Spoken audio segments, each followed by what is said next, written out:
Serious sex workers on Reddit, what's your approach for special cases of clients, like obviously depressed, sad, sick individuals etc.?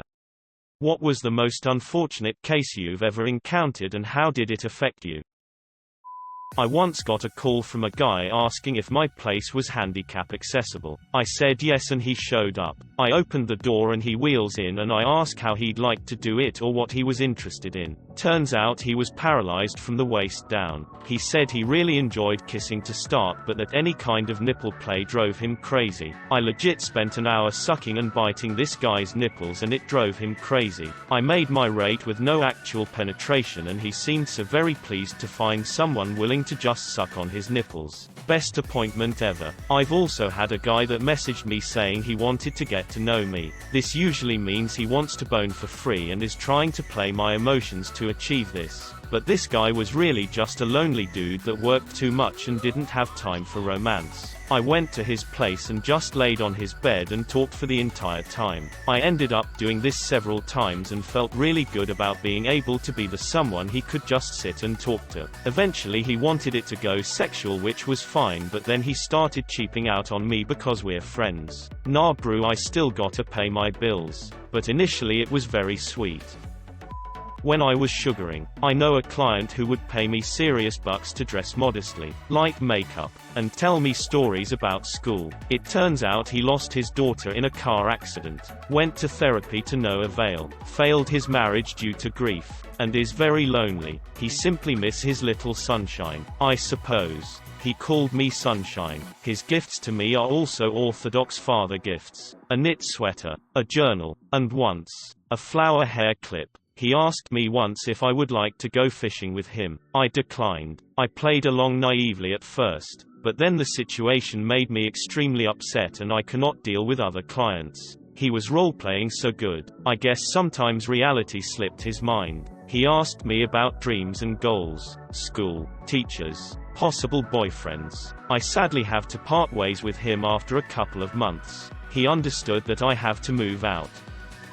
A lot of guys used to be really ashamed about it, which I always thought was sad. I loved my job and the way I saw it was we're all safe consenting adults. I'm making a living and they should have a pressure-free, shame-free way to enjoy themselves. We're all humans and the fact is lots of us like sex. There shouldn't be any shame attached. Also, I'd sometimes get guys who pretty much just wanted a nude female therapist. I remember having this one customer once, though this was at a strip club I worked at, and as soon as we went in a private room I started getting undressed and he quietly asked me not to and to just sit with him. Not unusual. So I did as he asked. He was a really intelligent bloke. An older guy. Seemed like a sort of high-up successful educated guy. He was really apologetic to me for just wanting to chat, and I, as usual when this happens, tried to be reassuring and explained that if he just wants to chat I really am more than happy to. In the room with me, it sort of became obvious that he thought he didn't deserve to look at me or at women at all. It was really sad.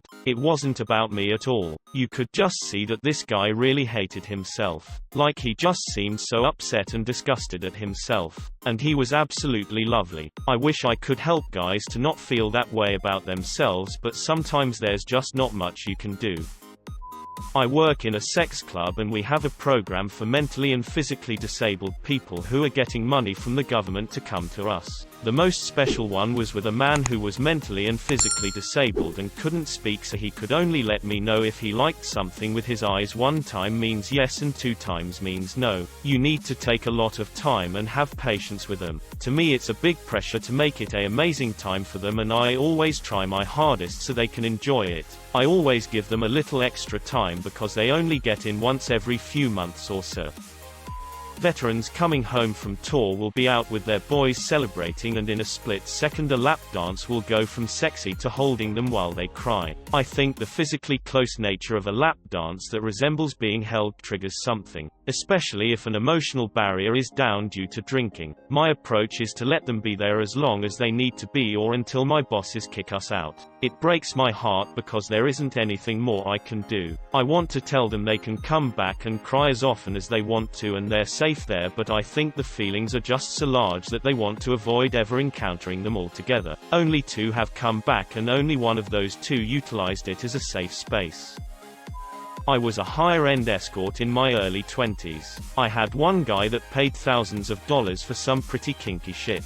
Lots of cocaine and sex toys involved, and jointly incorporated. He had a rather calm mental breakdown, expressed his guilt because he's a married father, always showed up in the family minivan. He asked me to take all his coke and sex toys and throw them away, declaring that he was done living that lifestyle. I kindly obliged. Kept it all in my closet for him, 2 trash bags full of dildos and just shy of an ounce of coke. He eventually called me asking for it back one day, but I had just moved and threw it away in my apartment's dumpster. I locked the cocaine in a safe, used 2 rolls of duct tape for extra security, and labeled it hazardous. I have sporadically wondered how he's doing. I hope he found peace, one way or another. When I was a pro-dom, I saw all sorts of really sick people and was a therapist almost as often as a sex worker. But one guy in particular stood out. He was a cute guy in his 20s, a bit shy and nerdy, and his kink was getting repeatedly kicked in the balls as hard as possible. He begged me to sterilize him, which put me in such a difficult position. I wound up kicking him a few times. He came on the impact of one of the kicks, and then he started sobbing into my arms, telling me that he didn't want to be sterile. I tried to talk to him to understand his fetish and see if there was a safer way to channel it, but I couldn't fully get through to him. It stood out because unlike a lot of other people I saw, I could tell he was really struggling with his fetish and was truly afraid of the consequences. A few years ago, I had a client book me for a dinner date.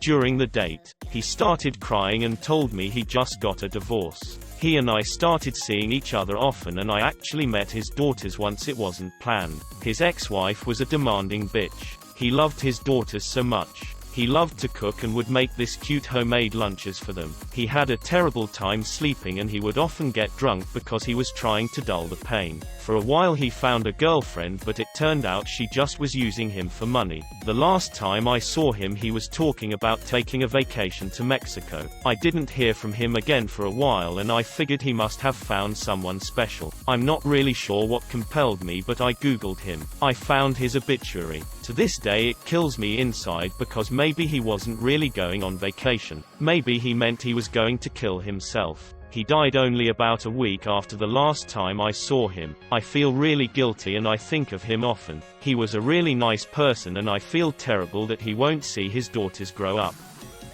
I worked as a male escort on the side for about 2 years to earn some extra income while trying to get a job in another state.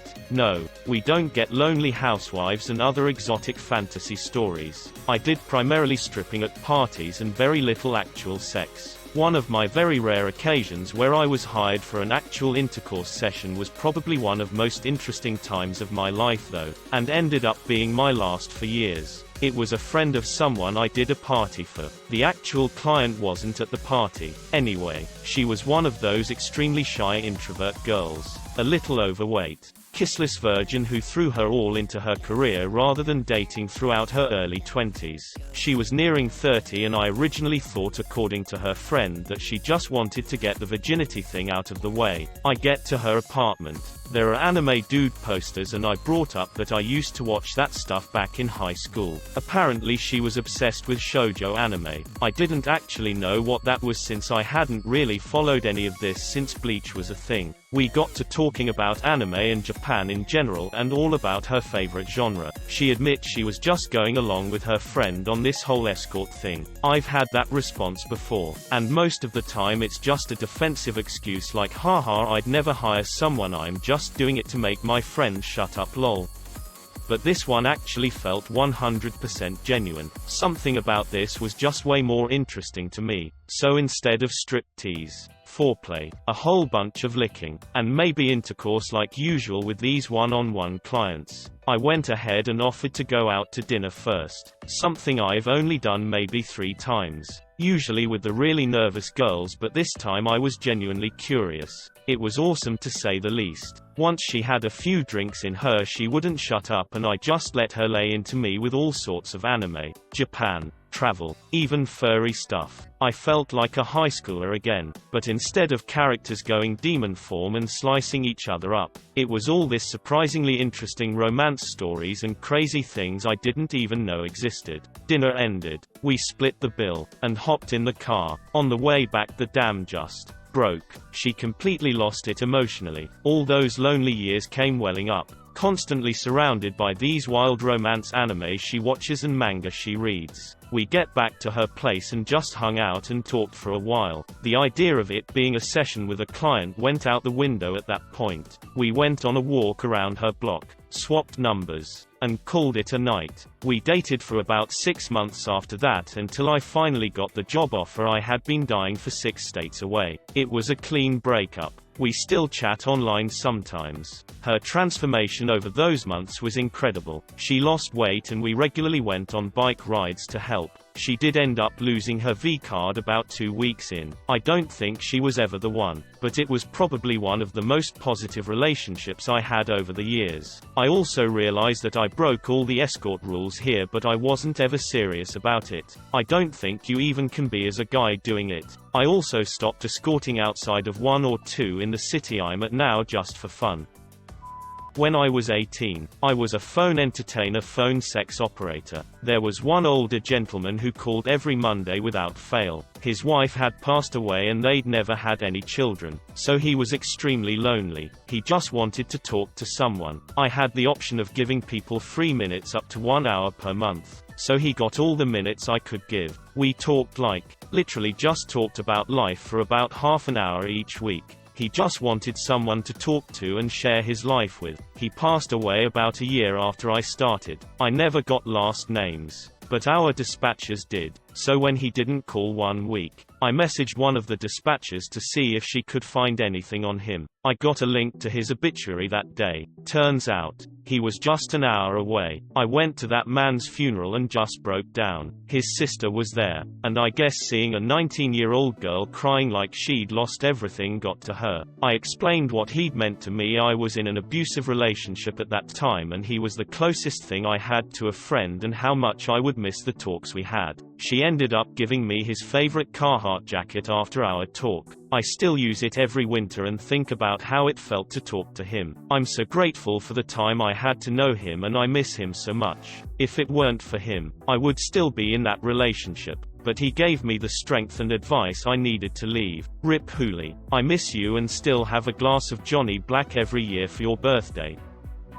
I worked as a pro-dom many years ago, and there was one particular session that I'll always remember. The gentleman was in his 40s or 50s, and initially he just said he wanted a spanking session. During our negotiation right beforehand he told me it was important to him that I bring him to tears. He broke about 45 minutes into the session, and it was like a dam breaking. He sobbed and hyperventilated and wailed while I held him, stroking his hair and soothing him and whispering reassuring things, for nearly an hour. When he eventually calmed down enough to talk, he told me that his mother had died suddenly 5 years before, and that despite being devastated by it he hadn't been able to cry, not once. His grief had been trapped inside for all that time. He couldn't let go enough to express it before that day. He called me about once a week for several months after, just to thank me again, and each time he sounded brighter, happier. By the last time we talked he sounded like a completely different person than the man I had met. It was wonderful to see him blossom. It's not a job I would ever return to, but that experience with him made the entire job worth it.